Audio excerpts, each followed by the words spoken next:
Hey everyone, welcome to Rattray Beach.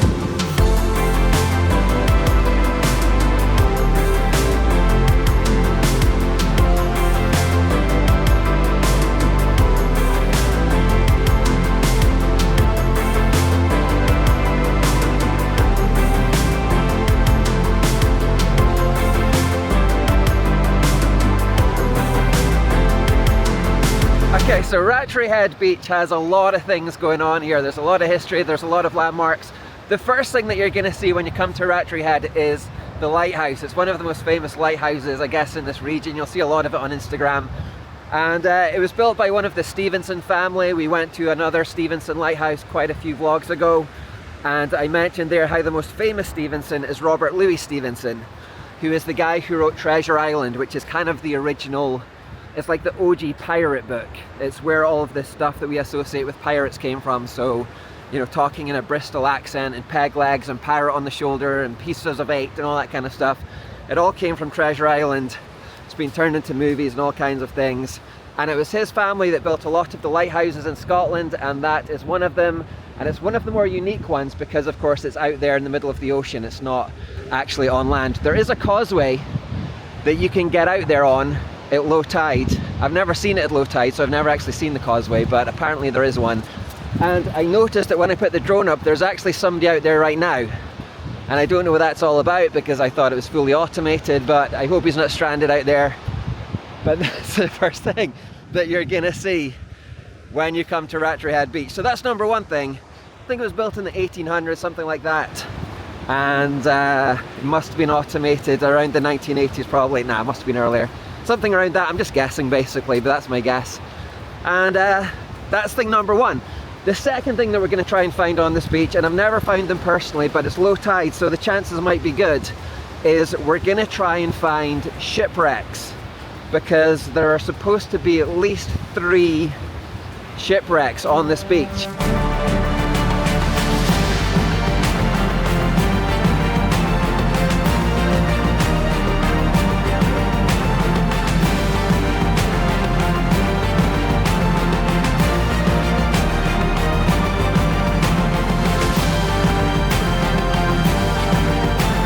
I think I've just seen one of the shipwrecks. I was about to give up. Whenever I come to this beach, I can never find them, and then I'll go home and I'll Google and I'll find all these websites of people saying, oh yeah, we found them, it was great, and posting photographs and everything, and then I'll come back and check again and I still can't find them. So there's 17 miles of beach here, which goes all the way down to Peterhead, maybe even further to Cruden Bay in that direction, and then up in this direction, up there is Fraserburgh, and in between is just all this golden sandy beach.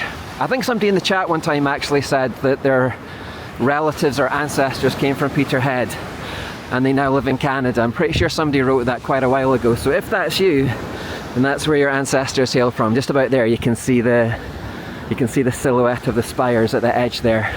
And actually my ancestors too, my ancestors come from this region. Yeah, there it is. Or there's one of them anyway. I'll put the drone up to get a better shot.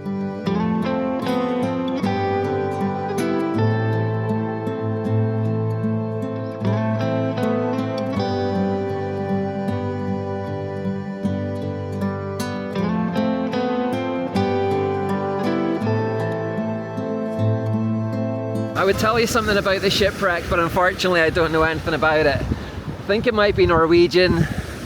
There's 2 others around here somewhere, but I don't think we're going to see those. I think it might be the 1800s, maybe early 1900s that it was shipwrecked. I don't know the stories or anything about it, unfortunately.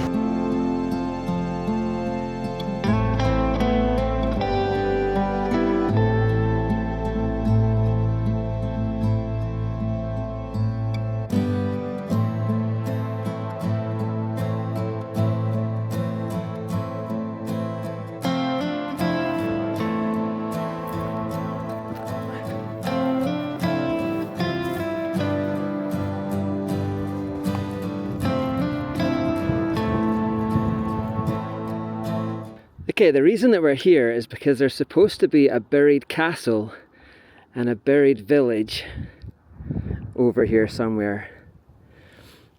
So it was built in the 1100s or 1200s, but it was just a timber castle. I'm just going to try and outline it as I fly closer to it. It's just a mound now, but it was built in the 11 or 1200s. It was burned by Robert the Bruce because it was owned by the Commons, who were a rival to the throne of Robert the Bruce. And then it was rebuilt. But then in the 1720s, I think it was 1720, the castle was actually completely submerged by a sandstorm, and it's just about here. And that whole loch, it actually used to be a harbour before it was silted up, before the storm. That was a harbour, and there was a castle. I'll try and outline it as I'm flying about, and where the village was as well. And there was a castle at the north end of the loch as well. I'm trying to find it. I can't actually see it very well because it's so sunny, I can't see, but hopefully when I get home it's going to look very obvious where it is. But it's just meant to be a just a mound now. Also, they built a little chapel over there which is still standing. That's the chapel. I'll just circle it. There's a farm now. But I think it's maybe actually a bit further right. It's around here somewhere. I'll try and highlight it when I get back. But yeah, a complete buried castle. Apparently somebody was digging around there with a spade. It must have been one of the farmers later on. And he went through a door and it caused a sinkhole, and it caused him to be submerged under. It kind of sucked him under and he was suffocated.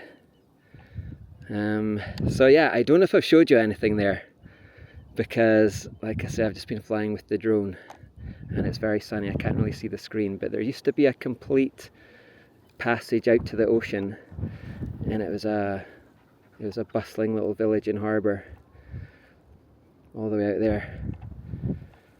Oh, what's that? I'm not sure what that is. Anyway, I better fly the drone back before it runs out of batteries. But yeah, a mound of grass. At least it's not a pile of stones. Normally it's just a pile of stones.